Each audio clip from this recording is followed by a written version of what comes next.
السلام عليكم ورحمة الله وبركاته، حياكم الله جميعا. حبيت أذكر متابعينا الكرام، لأني أنا عودتهم كل بين فترة وأخرى أغرد بخصوص البنات اللي عندي.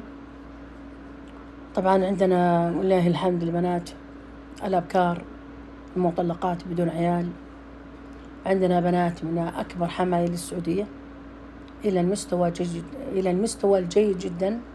فيهم الخضاير وفيهم القبائل، فيهم قبائل البدو من الشيوخة أو المستوى الراقي،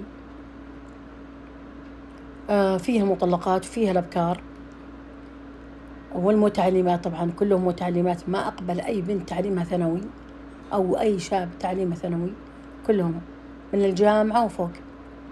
طبعا متميزين ولله الحمد بالجمال والسمعة والحمايل المتميزة جدا، وكلهم سكان الرياض. من يرغب أن يتعامل معهم فهد بإذن الله تعالى لن يندم، بل راح نبيض وجهه، نسعده،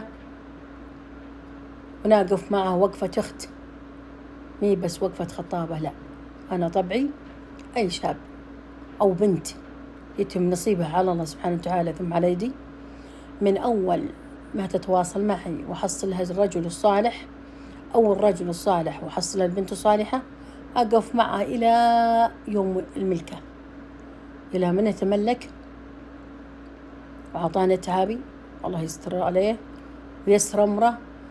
كل بياناته وما يخصه تحذف من جوالي، نضيف قبل ما نحذف هذه الأشياء الدعوة الصادقة أن الله يوفقه ويجمع بينهم بخير.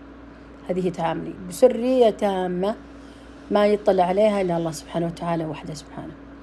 شرطي أن يكون من سكان الرياض، أن يكون شاب بنفس المستوى اللي أتمناه، اللي هو ولد حمولة وتعلم جامعي، وظيفته مرموقة سواء كان قبيلي أو خضيري.